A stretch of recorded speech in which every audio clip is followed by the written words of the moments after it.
తులారాశి వారికి ఈ వారం చాలా వరకు బాగుంది. రాశ్యాధిపతి అష్టమాధిపతి అయిన శుక్రుడు భాగ్యంలో ఉన్నారు. లాభంలో కేతువు, చతుర్థ పంచమాధిపతి అయిన శని షష్టమంలో ఉన్నారు. దూర ప్రాంత ప్రయాణాలు, ఉద్యోగరీత్యా కలుసుబాటుతనం, చేసే పనిలో మీ నిబద్ధత ఎక్కువగా ఉంటుంది. ఏదైనా ఒక కార్యక్రమం తలపెడితే అది పూర్తి చేయాలి అనే ఆలోచన ఎక్కువగా ఉంటుంది, పట్టుదల ఎక్కువగా ఉంటుంది. అదేవిధంగా ఉద్యోగంలో కొన్ని మార్పులు చోటు చేసుకుంటాయి. నూతన ఉద్యోగ ప్రయత్నాలు కలిసి వస్తుంది. వ్యాపారపరంగా చిన్న చిన్న డిస్టర్బెన్స్ ఉంటుంది. భూ సంబంధించిన వ్యవహారాలు అంత అనుకూలంగా లేదు. రిజిస్టర్ రంగంలో ఉన్న వారికి, సాఫ్ట్వేర్ రంగంలో వారికి కాస్త నిరాశను చెప్పొచ్చు. కాస్మెటిక్స్, బ్యూటీషియన్స్, అదేవిధంగా అడ్మినిస్ట్రేషన్ రంగంలో ఉన్న వారికి మంచి కలుసుబాటుతనంగా ఉంటుంది.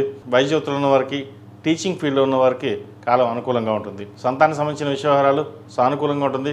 సంతానానికి మంచి ఉద్యోగం వచ్చే అవకాశం గోచరిస్తోంది. బంధువులతోటి దూరంగా ఉండడం చెప్పదగినది. మనం ఏ మాట అయినా సరే విరోధం వచ్చే అవకాశం గోచరిస్తోంది. రాజకీయ రంగంలో ఉన్న వారికి మంచి కలుసుబాటుతనంగా ఉంటుంది. అనుకోని పదవి వచ్చే అవకాశం గోచరిస్తుంది. ఎప్పటి నుంచో ఒక పదవి కోసం మనం ఇంతకాలం కష్టపడ్డాం, మనకు ఒక పదవి వస్తే, ఏదైనా సరే చిన్న పదవి వస్తే బాగుంటుందేమో అన్న ఆలోచన ఎక్కువగా ఉంటుంది.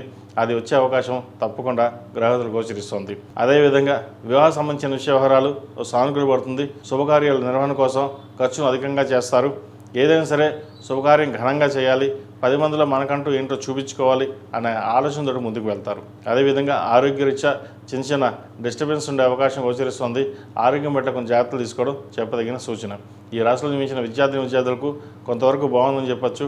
అయితే ఎగ్జామ్స్లో తక్కువగా మార్కులు రావడం, తక్కువగా చదవడం అనేది జరుగుతుంది. నావిగేషన్స్కి దూరంగా ఉండడం, సోషల్ మీడియాకి ఎంత దూరంగా ఉంటే భవిష్యత్తు అంత బాగుంటుంది. ఈ రాశిలో జన్మించిన స్త్రీలకు వృత్తి ఉద్యోగాల పరంగా చాలా వరకు అనుకూలంగా ఉంటుంది. శత్రువర్గం కూడా మిత్రంగా మారే అవకాశం గోచరిస్తుంది. మీరు చెప్పే మాట ప్రతి ఒక్కరు వినడం, ఆచరించడం అనేది జరుగుతుంటుంది. మనకు తెలియకుండానే మన కెరియర్లో ఇంత మంచి మార్పు వచ్చిందా అని ఆలోచన చేస్తారు. ఎలా వచ్చింది, ఏం వచ్చింది అంటే భగవత్ సంకల్పం వల్ల, మీ కృషి వల్ల కెరియర్లో ఒక పాత్ని ఏర్పరచుకుంటారు. అయితే వ్యాపారపరంగా కొత్త వ్యాపారం ప్రారంభించాలని చూస్తారు. ఉన్న వ్యాపారం చూసుకోవడం, భాగస్వామ్య వ్యాపారం కాకుండా సొంతంగా మీరు చేసుకునే వ్యాపారాలు ఏవైతే ఉన్నాయో అది కలుసుబాటుతనంగా ఉంటుంది.